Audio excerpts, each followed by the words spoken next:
नमस्कार, मैं अर्चना गुप्ता आप सभी का न्यूज वन इंडिया में बहुत स्वागत करती हूं और बुलेटिन की शुरुआत इस वक्त की बड़ी खबर के साथ। आरएसएस प्रमुख मोहन भागवत का आज मथुरा का दौरा है।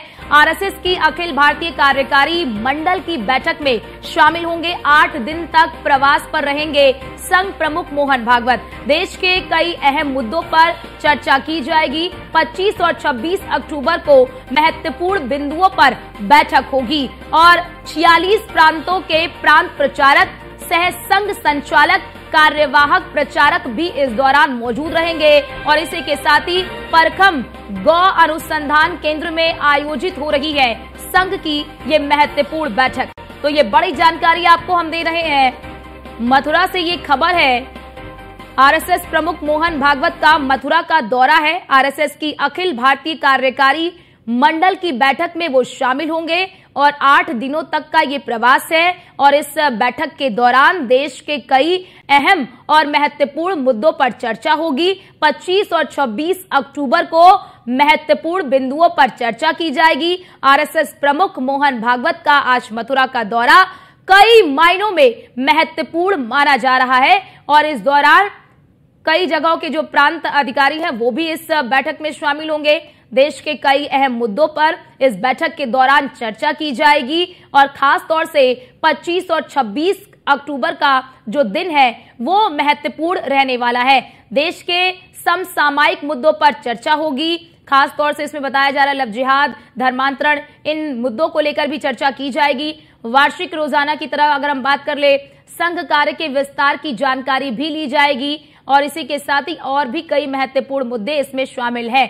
संगठनात्मक लक्ष्यों को पूरा करने पर भी विशेष जोर जो है वो रहेगा। साल 2025 में आरएसएस के 100 साल पूरे हो जाएंगे। लक्ष्य होगा हमको जागना है और देश को जगाना है, यानी कि ये लक्ष्य जो है ये होगा कि जागना भी है और देश को जगाना भी है। ऐसे में संघ प्रमुख मोहन भागवत का ये मथुरा का दौरा काफी ज्यादा महत्वपूर्ण माना जा रहा है। और हमारे साथ हमारे संवाददाता महेश हमारे साथ लाइव जुड़ चुके हैं। महेश, ये जो बैठक है वो किन मायनों में महत्वपूर्ण मानी जा रही है और इस बैठक में शामिल होने के लिए संघ प्रमुख मोहन भागवत क्या मथुरा पहुंच चुके हैं? देखिए, हम आपको बता दें, संघ प्रमुख आज शाम को मथुरा पहुंचेंगे और यहाँ पर उनकी तैयारी, जो कार्यक्रम की तैयारियां हैं वो लगभग सारी पूर्ण कर ली गई हैं और यहाँ पर उनका जो दौरा है वो लगभग 8 से 9 दिनों का दौरा बताया जा रहा है। और साथ साथ ही अगर बात की जाए संघ प्रमुख की, तो जैसे कि अभी विजयदशमी के पर्व पर जो मोहन भागवत जी ने जो कहा था कि हिंदुओं के लिए जो कहा था कि हिंदू संगठित रहे और कमजोर ना हो, अगर दुर्बल हैं तो कहीं ना कहीं हम लोग कमजोर प्रतीत होते हैं। ये बहुत बड़ा बयान दशहरे के पर्व पर मोहन भागवत जी के द्वारा दिया गया था, जो कि पश्चिम बंगाल में हिंदुओं पर लगातार जो हमले हो रहे थे उनको लेकर के बयान दिया गया था।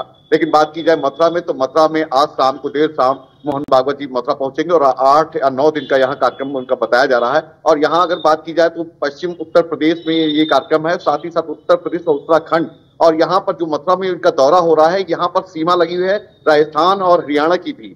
तो ये जो संघ के जितने भी कार्यकर्ता हैं, चाहे हरियाणा का हो, चाहे राजस्थान का हो, चाहे पश्चिम उत्तर प्रदेश का हो या उत्तर प्रदेश या उत्तराखंड का हो, सभी लोग यहाँ पर हिस्सा लेंगे। और साथ ही साथ अगर बात की जाए लव जिहाद की या धर्म की, जो भी इन मुद्दों पर भी चर्चा होनी है। लेकिन अभी कुछ यहाँ हमारे मथुरा के संगठन जो कि यहाँ पर लगातार लोगों के बीच में जा रहे हैं, माताओं बहनों के बीच में जा रहे हैं और एक नया जिहाद नाम निकल के आया है, मेहंदी जिहाद, जो कि जैसे कल करवा चौथ का पर्व है उसको लेकर भी माताओं बहनों को जागरूक कर रहे हैं कि किसी ऐसे व्यक्ति से मेहंदी ना लगवाएं जिससे कि हमारे एक मेहंदी जिहाद का नाम दिया गया है, जिसमें मुस्लिम लोग कभी अधिक से अधिक लोग चाहते हैं कि इसके द्वारा लोग हमारी माताओं बहनों को करीब आते हैं, उनसे फिर इसके रूप में अपनी दोस्ती बनाते हैं, ऐसी लोगों का कहना है। उसको लेकर माताओं बहनों को जागरूक करें। लेकिन मोहन भागवत जी की बात की जाए तो कहीं ना कहीं ये सब मुद्दे हावी रहेंगे। और साथ ही साथ इस बैठक में मुख्यमंत्री योगी आदित्यनाथ का आना भी तय माना जा रहा है। अभी का कोई कार्यक्रम नहीं आया है।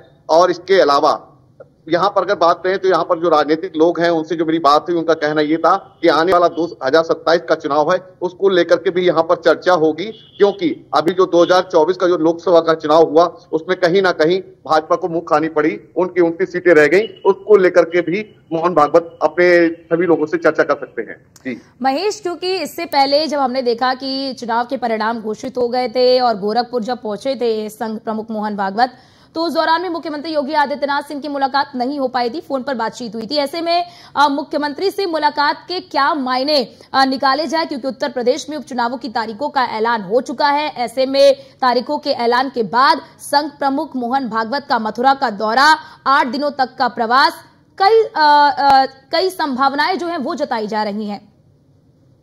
देखिए, मैं आपको बता दें, जैसे कि मुख्यमंत्री योगी आदित्यनाथ की जो आपने बात की, जो गोरखपुर में मोहन भागवत का जो दौरा हुआ था, वहां पर लगातार मीडिया में भी खबरें आ रही थी मुख्यमंत्री से उनकी आज या कल में मुलाकात हो सकती है, लेकिन वो मुलाकात नहीं हुई थी, उनकी फोन से ही सिर्फ वार्ता हुई थी। उस समय की अगर बात की जाए तो उस समय चुनाव का माहौल, हरियाणा और इसका चुनाव था, जम्मू कश्मीर का चुनाव होना था, उसके पहले की ये मामला है। लेकिन अब बात की जाए तो अब महाराष्ट्र और इसमें चुनाव चल रहा है, लेकिन कहीं ना कहीं अभी ये कोई कार्यक्रम नहीं आया। लेकिन जब उत्तर प्रदेश में कार्यक्रम होता है, वो तो कार्यक्रम मुख्यमंत्री जी के जनपद में था, गोरखपुर में था, लेकिन जब कार्यक्रम मथुरा में है तो कहीं ना कहीं ये संभावना जताई जा रही है कि मुख्यमंत्री इस कार्यक्रम में शामिल हो सकते हैं। अब शामिल होते हैं या नहीं होते हैं अलग का विषय है, लेकिन ये जहां मोहन भागवत जी आते हैं तो मुख्यमंत्री ही नहीं, आपको अगर बता दें, एक बहुत बड़ी चर्चा ये भी चल रही है कि जैसे कि भारतीय जनता पार्टी के राष्ट्रीय अध्यक्ष का चुनाव होना है, तो वसुंधरा राजे राजस्थान से आती हैं, तो राजस्थान से वसुंधरा राजे का भी यहाँ आने की चर्चा चल रही है कि वसुंधरा राजे भी मोहन भागवत जी से मिलने आ सकती हैं। जी, यानी कि माना जाए मथुरा कुछ दिनों तक काफी चर्चा का विषय रहने वाला है। आप हमारे साथ बने रहिए महेश। वर्षा शाही भी हमारे साथ जुड़ चुकी हैं। वर्षा, मोहन भागवत मथुरा के दौरे पर आने वाले हैं, ऐसे में बात कर ले तो लखनऊ से कौन कौन से नेता मिलने के लिए जा सकते हैं मोहन भागवत से? देखिए, जैसा कि मोहन का मथुरा दौरा है, उसको लेकर एक बड़ी रणनीति तैयार भी की जा रही है। जिस तरह से देखिए, क्योंकि आरएसएस की एक रणनीति होती है, वो अपनी कार्यकारिणी बैठक में अलग अलग लोग शामिल होते हैं, उसको लेकर देखिए, क्योंकि जिस तरीके की कार्यकारिणी बैठक है उसको लेकर एक तरफ जहां कहा जा रहा है कि मुख्यमंत्री योगी आदित्यनाथ इस कार्यकारिणी की बैठक में शामिल हो सकते हैं, उसके साथ ही साथ डिप्टी सीएम केशव प्रसाद मौर्य और ब्रजेश पाठक भी इस कार्यकारिणी की बैठक में शामिल होंगे। क्योंकि जिस तरीके से आरएसएस की रणनीति होती है, उसको लेकर एक विचार रखा जाता है। उस विचार की बात की जाए तो सभी बीजेपी के जो जितने मेंबर होते हैं, जितने ही पार्टी के लोग होते हैं और जितने ही मंत्री विधायक हैं, वो लोग आरएसएस की बैठक में जरूर शामिल होते हैं। क्योंकि एक आरएसएस की जो रणनीति होती है वो मानी जाती है कि बीजेपी की रणनीति उसी हिसाब से भी चलती है। को लेकर जो ये बैठकें होंगी, जो कार्यकारिणी की बैठकें होंगी, इसमें मुख्यमंत्री के साथ साथ सभी विधायक, सभी नेता मौजूद रहेंगे। लेकिन कार्यकारिणी की बैठक में कई निर्णय लिए जाएंगे। देखिए, क्योंकि जिस तरीके से आने वाले चुनाव है, जिस तरीके से बीजेपी अपने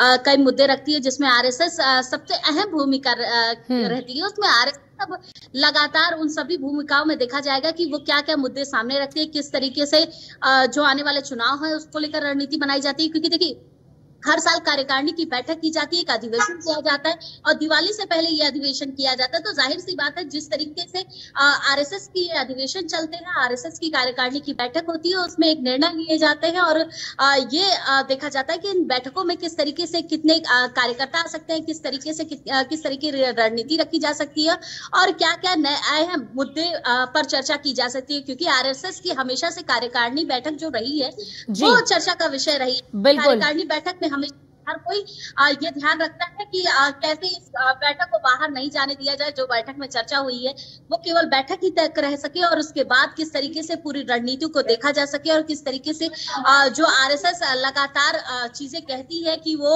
जमीनी स्तर पर काम करती है, उसको लेकर पूरी अहम जानकारी भी दी जाएगी। और जिस तरीके से देखिए, आरएसएस की कार्यकारिणी की बैठक के साथ साथ जब अधिवेशन होता है तो सभी जिले से लेकर हर एक प्रांत से कार्यकारिणी बैठक में लोग शामिल होते हैं और उस बैठक में अहम संदेश दिया जाता है, मुद्दों पर चर्चा की जाती है। तो साफ हो चुका है जिस तरीके से ये बैठकें की जा रही है और कार्यकारिणी बैठक के साथ साथ जो अधिवेशन को लेकर एक पूरी चर्चा होगी कि आखिर कैसे अधिवेशन को किया जाए और कैसे कार्यकारिणी बैठक में आगे जो रणनीति है उसको लेकर जागरूक किया जाए लोगों को।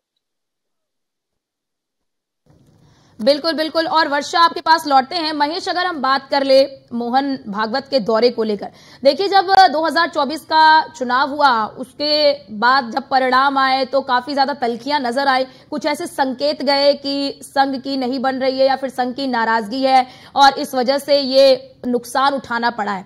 लेकिन जिस तरह से अब ये बैठक हो रही है, लंबा प्रवास यहां पर करेंगे मोहन भागवत, ऐसे में 2027 को लेकर क्या रणनीति बन सकती है? 2027 के लिहाज से अगर हम देखें मोहन भागवत का अगर दौरा हम इसको जोड़कर जरा देखें तो क्या लगता है कि किस रणनीति पर चर्चा हो सकती है, क्या रणनीति बनाई जा सकती है 27 के लिहाज से?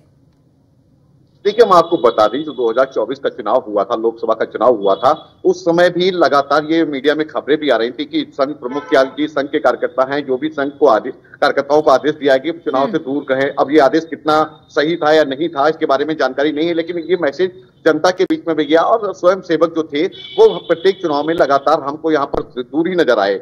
जो चुनाव चल रहा था उस चुनाव में संघ प्रमुख जो संघ के कार्यकर्ताओं की भूमिका थी वो बिल्कुल ना के बराबर देखने को मिली। वही उसी का परिणाम ये था कि उत्तर प्रदेश में भाजपा 29 सीटों पर सिमट गई।